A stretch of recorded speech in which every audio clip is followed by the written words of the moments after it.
Bab 2. Dunia tujuan. Miro tidak langsung menjawab pertanyaan itu, melainkan ia bertanya dengan hati-hati, "Kalau begitu, bisakah aku mengetahui dunia seperti apa yang menjadi tujuanku tersebut?" Carter menatap Miro dengan aneh. "Apakah itu penting?"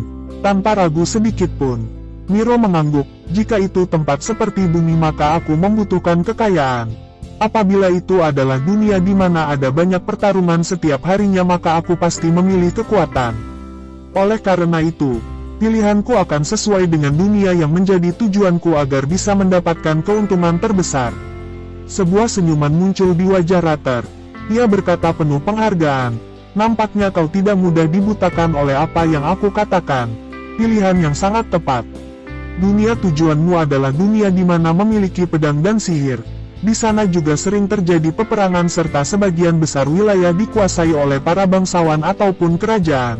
Bukan hanya itu, dunia tersebut memiliki beberapa orang dari ras lain seperti elf, dwarf, gnome, vampir serta yang lainnya. Tapi kekuatan setiap orang tidak terlalu berlebihan. Tidak ada seorang pun yang bisa melawan 10.000 musuh sendirian. Oleh karena itu, sebagian besar kerajaan saling berperang memakai prajurit dan strategi untuk memperluas wilayah mereka. Bahkan sihir di sana bukan berarti tidak terkalahkan. Di hadapan 200 pasukan sekalipun maka kemungkinan besar seorang penyihir tidak akan bisa menang. Bagaimana? Apakah kau sudah memutuskan tentang hadiahmu?" Miro berpikir sebentar. Sebagai orang yang berasal dari bumi maka Miro tidak tertarik untuk berperang yang membuat ia berkata, "Apakah aku bisa hidup damai di sana?" "Tidak mungkin," kata Carter penuh ketegasan, "bahkan jika kau hidup sebagai orang normal. Ketika dua kerajaan saling berperang maka para penduduk normal adalah korban paling besar akibat peperangan tersebut. Apalagi jika kau menjadi bagian dari bangsawan ataupun keluarga kerajaan. Setiap hari seperti medan perang, aku sudah memutuskan," kata Miro dengan penuh ketegasan. Ia mengangkat jarinya untuk menunjuk ke atas, "Apabila aku tidak bisa hidup dengan damai, maka aku hanya perlu naik ke puncak dunia.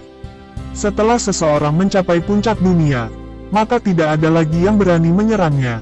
Dengan cara itu aku bisa membentuk kedamaianku sendiri. Hadiah yang aku butuhkan adalah kekuatan yang bisa membawaku ke puncak dunia." Carter membeku terhadap perkataan Miro.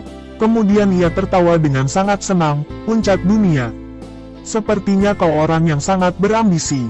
Baiklah, aku bisa memberimu kekuatan yang sangat menakutkan. Bahkan bisa membawamu ke puncak dunia. Tetapi pada akhirnya untuk benar-benar bisa sampai ke puncak dunia, maka semuanya tergantung dengan keberuntungan serta kerja keras milikmu. Meskipun begitu, kekuatan yang aku berikan pasti bukanlah sesuatu yang bisa dimiliki oleh orang lain." Setelah itu Carter berdiri.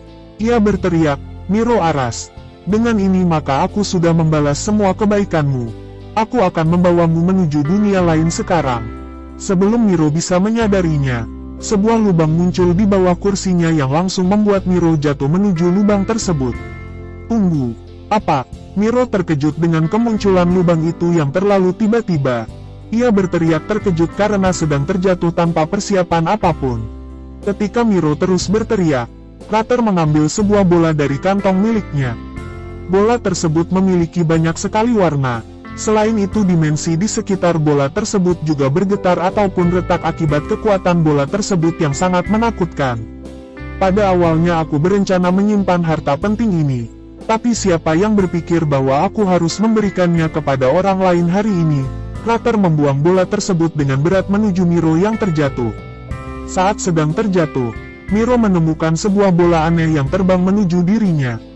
Bola tersebut segera menyentuh tangan kanan Miro, lalu terserap dan menghilang tanpa jejak. Waktu bola tersebut sudah diserap oleh tangan kanan Miro, garis-garis hitam dan putih menutupi seluruh tangan kanan Miro selama beberapa detik sebelum menghilang. Setelah itu, lubang yang membawa Miro pergi menutup kembali. Tidak lama kemudian, sosok wanita yang memiliki sayap putih serta membawa Miro ke sini kembali muncul. Ia bertanya penuh keraguan, "Tuan Carter, kenapa Anda memberikan harta, dunia, yang sangat berharga milik Anda ke orang tersebut? Bukankah harta ini sangat berharga? Bahkan Tuan hanya secara kebetulan menemukan dunia tersebut yang hanya bisa terbentuk oleh dunia itu sendiri, baik itu miliaran tahun sekali atau lebih lama. Apakah tidak masalah memberi benda yang sangat berharga seperti itu ke anak tadi? Tidak masalah, kata Rather sambil tersenyum, aku bukanlah orang yang tidak tahu berterima kasih. Selain itu kemampuan, dunia, itu sama sekali tidak cocok dengan kemampuan milikku. Oleh karena itu, kenapa tidak memberikannya kepada Miro? Melihat bahwa Rather tidak keberatan, wanita itu hanya menggelengkan kepalanya dan tidak berbicara lebih banyak lagi. Menurutnya Rather membuang harta yang terlalu berharga hanya untuk orang tidak dikenal. Padahal harta itu belum tentu muncul lagi setelah miliaran tahun atau bahkan tidak akan muncul kembali. Aku akan mengambil kembali apa yang menjadi milikku.